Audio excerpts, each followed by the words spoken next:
ఆంధ్రప్రదేశ్ ప్రభుత్వానికి అట్లాగే నిమ్మగడ్డ రమేష్ కుమార్కి మధ్య జరుగుతున్నటువంటి ఇష్యూస్ నిన్న ఇవాల్టివి కావు.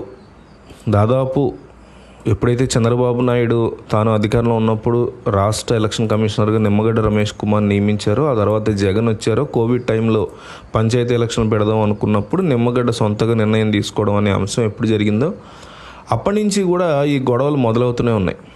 అయితే నిమ్మగడ్డ రమేష్ కుమార్ కేంద్ర ఎన్నికల సంఘానికి ఫిర్యాదు చేయడం ఏపీలో వాలంటీర్ల గురించి, ఏపీలో వాలంటీర్లు ఈ పెన్షన్ పంపిణీలు, నగదు పంపిణీలు అసలు ప్రజలకి దూరంగా ఉండాలి, ఎలక్షన్ అయ్యే వరకు, ఎలక్షన్ కోడ్ అయ్యే వరకు అంటూ ఎన్నికల సంఘం చేసినటువంటి రూల్స్ నేపథ్యంలో ఇప్పుడు గందరగోళ పరిస్థితులు నెలకొన్నాయి. పెన్షన్ల పంపిణీ విషయంలో వాలంటీర్లు జోక్యం చేసుకోవద్దని కేంద్ర ఎన్నికల సంఘం ఆదేశించింది. దీంతో ఏపీలో పెన్షన్ల పంపిణీ కొంత ఆలస్యమైంది.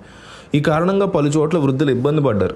అయితే ఇందుకు ప్రత్యామ్నాయంగా ఏపీ ప్రభుత్వం ఏర్పాట్లు చేశామని చెప్తోంది. పెన్షన్ల పంపిణీకి ఇబ్బందులు రాకుండా చర్యలు తీసుకుంటోంది. ఈ విషయం మీద రాష్ట్ర ఎన్నికల సంఘం విశ్రాంత ఐఏఎస్ అధికారి, సిటిజన్స్ ఫర్ డెమోక్రసీ ప్రధాన కార్యదర్శి, మాజీ ఎలక్షన్ కమిషనర్ నిమ్మగడ్డ రమేష్ కుమార్ కీలక వ్యాఖ్యలు చేశారు.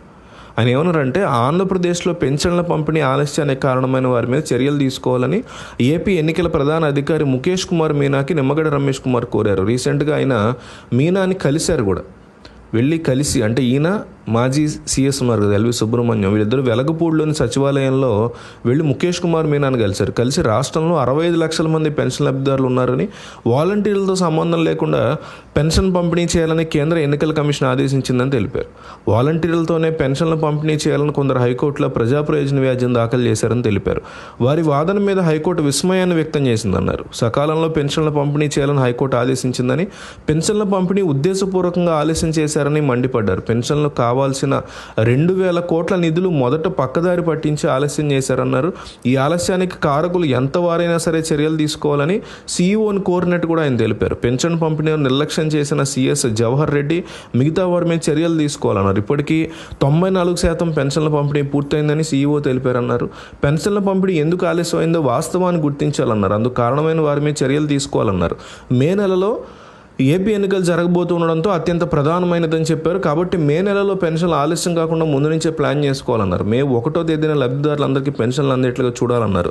అయితే ప్రజలు ఏమంటున్నారంటే, ఇదే నిమ్మగడ్డ రమేష్ కుమార్ గతంలో ఎలక్షన్ కమిషనర్గా ఉన్నారు కదా, ఆయన కూడా ఇప్పుడు ఉంటే బాగుండేది కదా అని చాలామంది అంటున్నటువంటి పరిస్థితి. ఎందుకంటే చాలామంది రాజకీయ నాయకులకే కాదు, కొంతమంది అధికారులకు కూడా అభిమానులు ఉంటారు.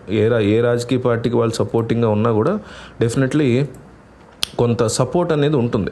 కాబట్టి చాలామంది ఏమంటున్నారంటే, నిమ్మగడ్డ రమేష్ కుమారే ఉంటే బాగుండేది కదా ఏపీకి ప్రస్తుతం ఉన్న పరిస్థితుల్లో అని కూడా అనేవాళ్ళు ఉన్నారు. సో మీరేమనుకుంటున్నారు?